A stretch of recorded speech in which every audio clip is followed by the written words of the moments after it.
get up, get up, get up. Let's make love tonight.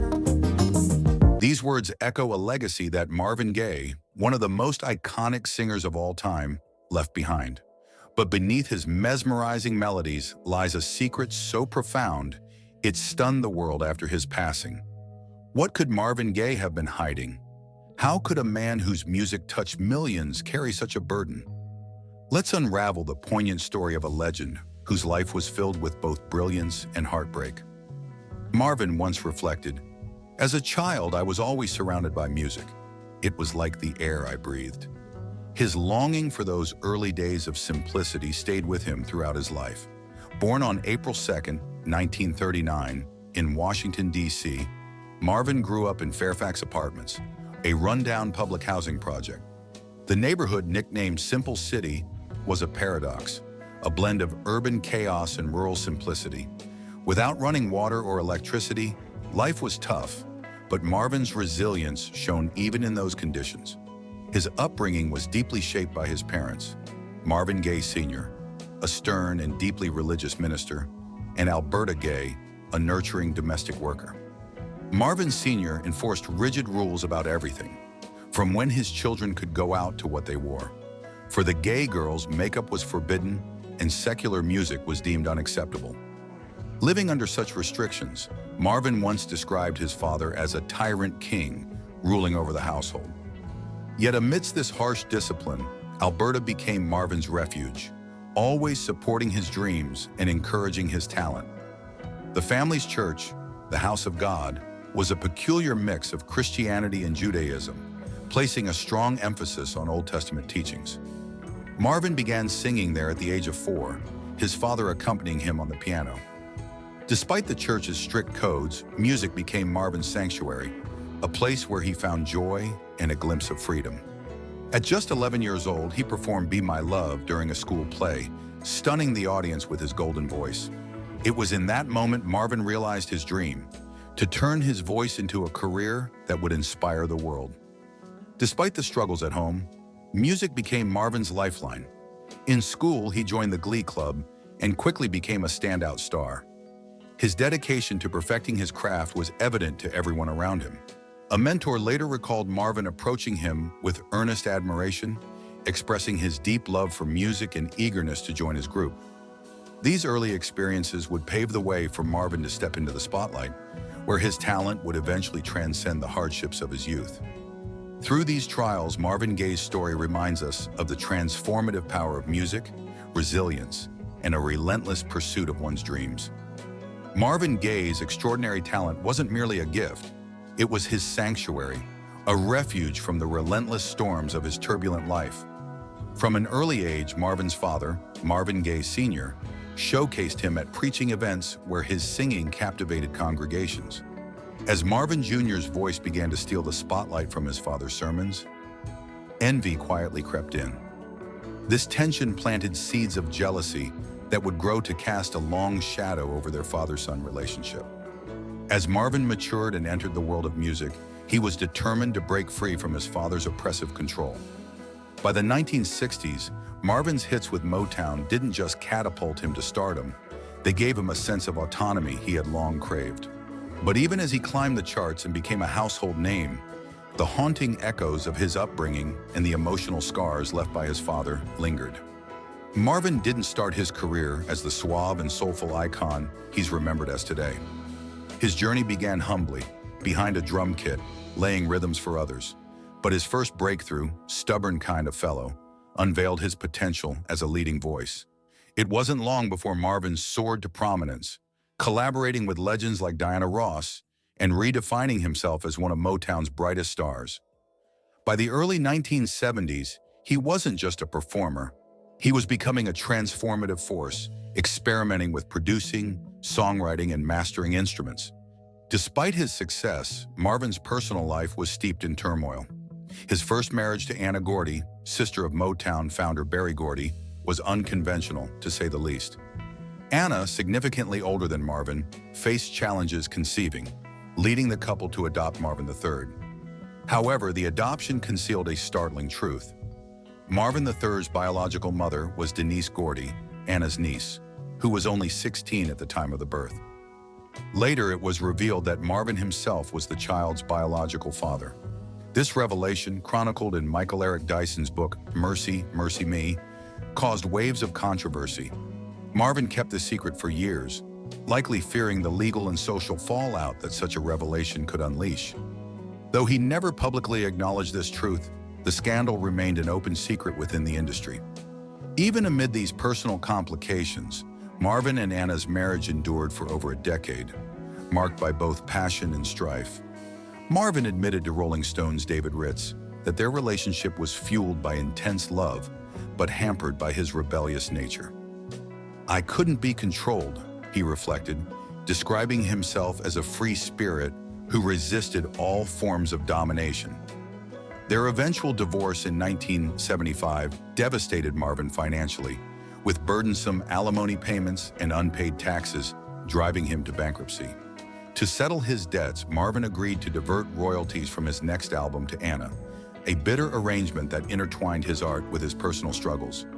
Marvin's second marriage to Janice Hunter brought fleeting happiness but also deep challenges. Despite having 2 children together, the couple separated by 1979. Marvin's financial woes only deepened as he found himself paying alimony to 2 ex-wives.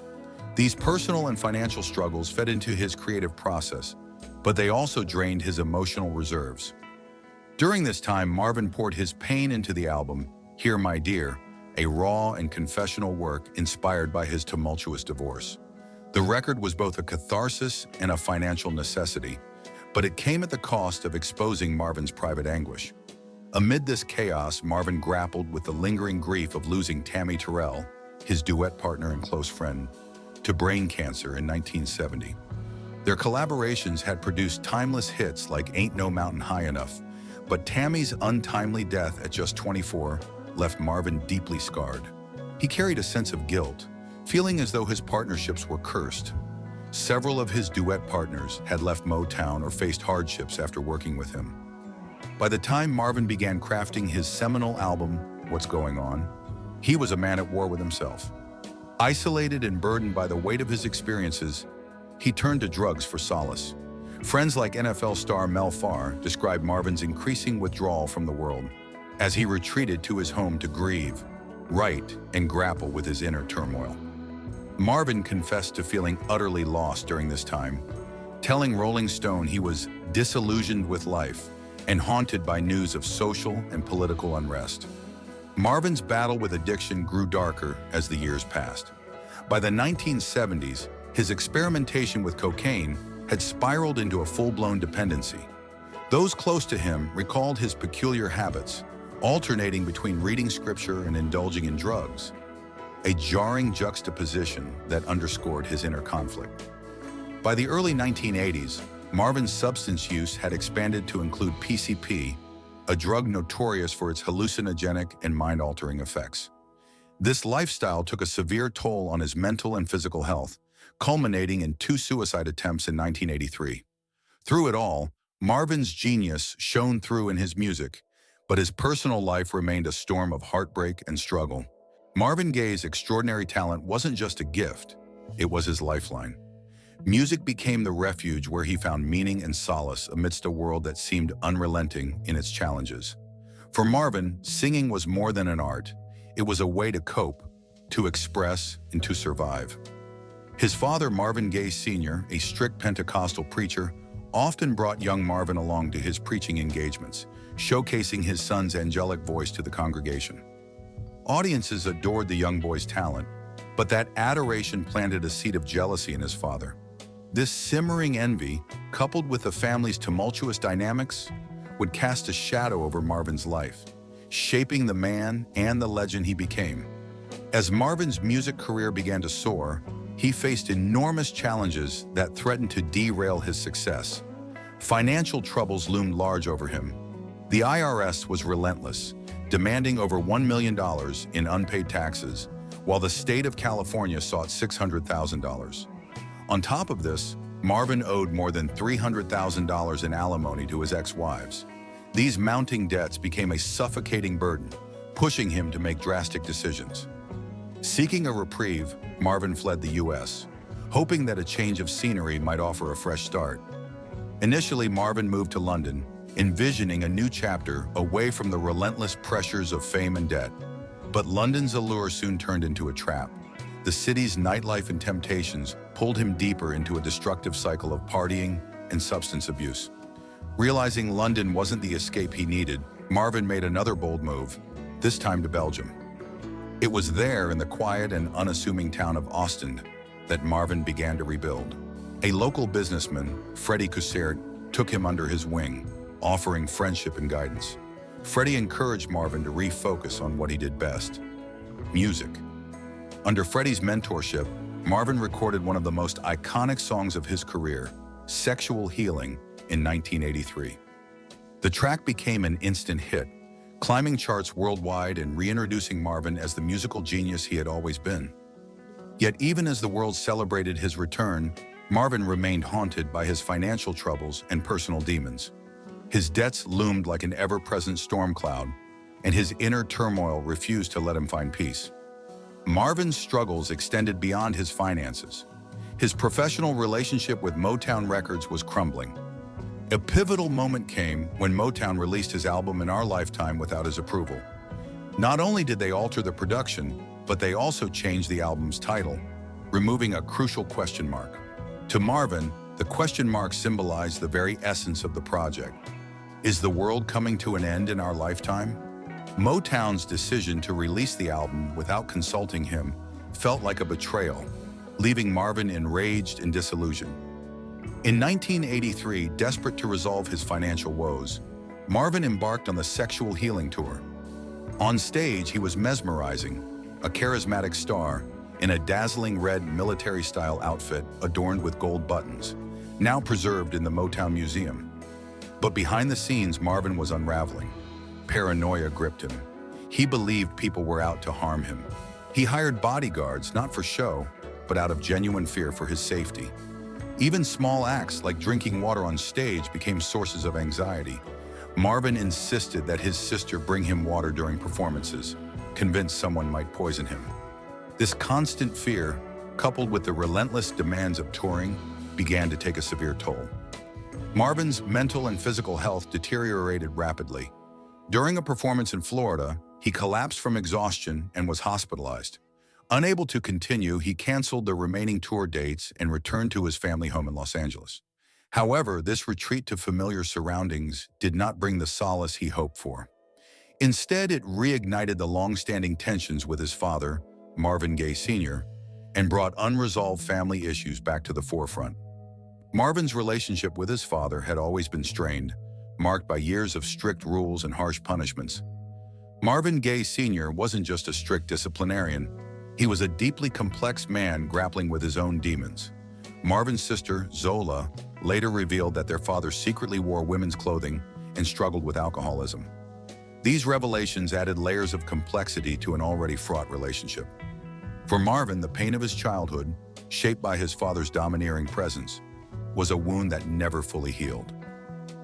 On April 1st, 1984, this tension erupted into tragedy. A heated argument broke out between Marvin Sr. and his wife, Alberta. Marvin Jr., in an attempt to defend his mother, physically confronted his father. This act of defiance was the breaking point. Moments later, Marvin Sr. retrieved a gun, a gift from Marvin Jr. months earlier, and shot his son twice in the chest. The aftermath was devastating. Marvin's brother, Frankie, who lived nearby, rushed to his side and claimed that Marvin's final words were, "I got what I wanted. I couldn't do it myself, so I had him do it." These haunting words left the family grappling with the possibility that Marvin had provoked the fatal encounter as a form of suicide. After Marvin's death, his estate was left in shambles, burdened by debts and legal battles. His children inherited the rights to his songwriting, but faced significant challenges in preserving his legacy. A major victory came in 2015 when Marvin's heirs won a lawsuit against Robin Thicke and Pharrell Williams over the song Blurred Lines, which they claimed had plagiarized Marvin's Got to Give It Up. The court awarded the Gaye family $7.4 million, a decision that reaffirmed Marvin's enduring influence and secured financial stability for his descendants. Marvin Gaye's story is one of unparalleled talent, profound struggles, and lasting impact. Beyond his music, he dabbled in acting, appearing in films like The Ballad of Andy Crocker and Chrome and Hot Leather. Though his acting career never reached the heights of his musical achievements, these roles showcased his ambition to transcend boundaries and redefine what it meant to be an artist. Even now, decades after his passing, Marvin Gaye's legacy continues to resonate. His music remains timeless, a testament to his genius and the emotional depth he poured into every note. His life story, filled with triumphs and tragedies, serves as a poignant reminder of the human struggles behind the art that inspires us. Marvin Gaye was more than a musician. He was a symbol of resilience, creativity, and the enduring power of the human spirit. Marvin Gaye's decision to alter his name carries a deeply personal and emotional backstory, intricately tied to his complex relationship with his father, Marvin Gaye Sr. According to Marvin's reflections in Divided Soul, the name was a constant reminder of his connection to a man often described as enigmatic, even sexually ambiguous. This association deeply troubled Marvin as he grappled with his own identity and the weight of expectations imposed by his father's shadow. The teasing didn't help either. Friends and colleagues in the music world often played on his name, adding a subtle but cutting layer to his inner turmoil. "Is Marvin Gaye?" was a common joke that followed him around, triggering insecurities about his identity. Music producer Bean B.S., who worked closely with Marvin, recalled how much he despised these taunts. "We'd call him Gayski just to mess with him, and you could see how much it got under his skin," Bean shared. Even David Ritz, who wrote extensively about Marvin's life, noted how the singer seemed branded by his father's influence, as though it left an indelible mark on his soul. Despite these challenges, Marvin's talent was undeniable. Michael Eric Dyson, in his book Mercy, Mercy, Me, the Art Loves and Demons of Marvin Gaye, celebrated the artist for revolutionizing music in ways few others had achieved. Dyson highlighted how Marvin seamlessly blended genres like rhythm and blues, gospel and pop, crafting a sound that defied categorization. His music became a cornerstone of Motown Records, not just as entertainment, but as a movement that redefined black music. When Marvin's life tragically ended, his legacy only grew stronger.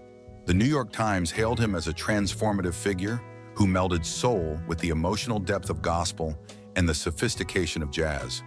During his time at Motown in the 1960s and 1970s, Marvin's songs didn't just contribute to the label's success, they helped elevate its artistic vision. Tracks like What's Going On and Let's Get It On were not only commercially successful, but also socially impactful, tackling themes of love, struggle, and resilience. Marvin's influence reached far beyond his own music. He was dubbed the Prince of Soul and the Prince of Motown, titles that underscored his pivotal role in shaping the label's signature sound.